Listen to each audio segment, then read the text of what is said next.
क्या होगा जब सूरज का गुस्सा और प्यार एक साथ भिड़ जाएं और ईशा का दिल कोई नया रास्ता चुने। दोस्तों, पति ब्रह्मचारी का अपकमिंग ट्रैक इतना धमाकेदार, इमोशनल और ट्विस्ट से भरा होने वाला है कि आप स्क्रीन से नजरें नहीं हटा पाएंगे। कहानी उस पल से शुरू होती है जहां सूरज का खून खौल रहा है।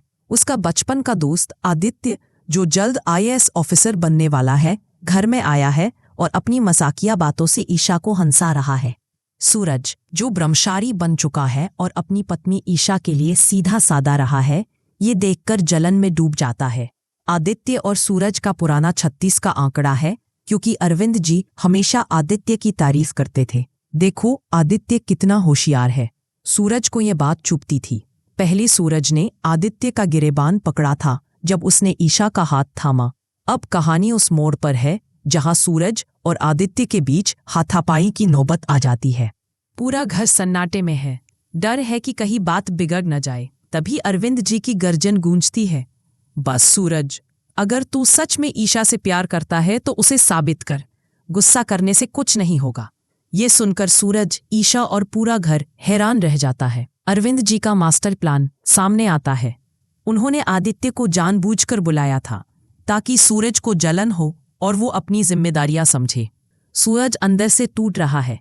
सोचता है कहीं ईशा सच में आदित्य के करीब तो नहीं जा रही। लेकिन असली ट्विस्ट तब आता है जब ईशा सूरज के सामने खड़ी होकर कहती है, अगर तुम्हें मुझे खोने का डर है तो खुद को बदलना होगा। सूरज के पैरों तले जमीन खिसक जाती है। ईशा, जो अरविंद जी के प्लान में शामिल है, चाहती है कि सूरज अपनी पुरानी गुंडागर्दी छोड़कर आईएएस की तैयारी शुरू करे, क्योंकि उसका सपना है कि उसका पार्टनर आईएएस बने। सूरज को याद आता है कि कैसे उसने ईशा को हॉस्टल की मुसीबत से बचाया था और कैसे उसने दायमा को ईशा का मंगलसूत्र उतारने से रोका था। वो सोचता है, मैंने ईशा को पहले भी बचाया, अब उसे किसी और के हवाले कैसे कर सकता हूँ। आदित्य बार बार ईशा के साथ एक्टिंग करता है, उससे आईएएस की बातें करता है, मजाक करता है, और सूरज को लगता है कि सब असली है। सूरज की जलन चरम पर पहुंच जाती है और वो ईशा को अपने पास खींचने की कोशिश करता है, कभी नोक-झोंक में, कभी मजाक में। धीरे धीरे उनके बीच नजदीकियां बढ़ने लगती हैं। ईशा भी देख रही है कि सूरज की जलन में सच्चा प्यार छिपा है। लेकिन कहानी में और ट्विस्ट है। दायमा और बिंदिया इस प्यार को देखकर आग बबूला है। दायमा, जो पहले ईशा का मंगलसूत्र उतारने की कोशिश कर चुकी है, गुस्से में चिल्लाती है, ये महारानी ने सूरज को जादू कर दिया। बिंदिया, जो सूरज से शादी के सपने देखती है, आंसुओं में डूबकर कहती है, ईशा ने मेरे सपने तोड़ दिए। दोनों मिलकर नई साजिश रचने की सोचती है। सूरज अब आईएएस की तैयारी में जुटने का मन बना रहा है ताकि वो ईशा को इम्प्रेस कर सके और आदित्य को मात दे सके। वो ईशा से कहता है, ईशा जी, मैं तुम्हारे साथ पढ़ूंगा, हम साथ आईएएस बनेंगे। सूरज को वो पल भी याद आता है जब उसने जलन में आदित्य को सबक सिखाने के लिए अबीर की शरारत की थी, जो उल्टी पड़ गई और ईशा की आंखों में अबीर चला गया। उस पल में सूरज ने ईशा को अपनी बाहों में थामा था और उनकी आंखें मिली थीं।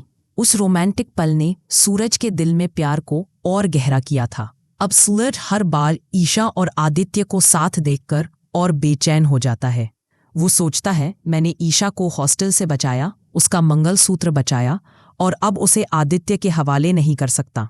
सूरज का दिल ईशा के लिए धड़क रहा है, लेकिन वो इसे सबके सामने कबूल करने से डरता है। अरविंद जी का प्लान सूरज की भावनाओं को बाहर ला रहा है। सूरज अब रातों को जागकर सोचता है, क्या मैं ईशा को सच में खो दूंगा?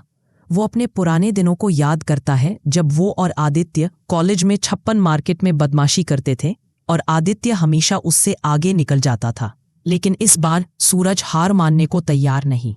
वो फैसला करता है कि वो न सिर्फ ईशा का प्यार जीतेगा, बल्कि आईएएस बनकर आदित्य को भी पीछे छोड़ेगा। लेकिन क्या सूरज अपनी जलन को प्यार में बदलकर ईशा के सामने अपने दिल की बात कह पाएगा? क्या वो आदित्य को मात दे पाएगा, या दायमा और बिंदिया की साजिश उनके रिश्ते में नया तूफान लाएगी?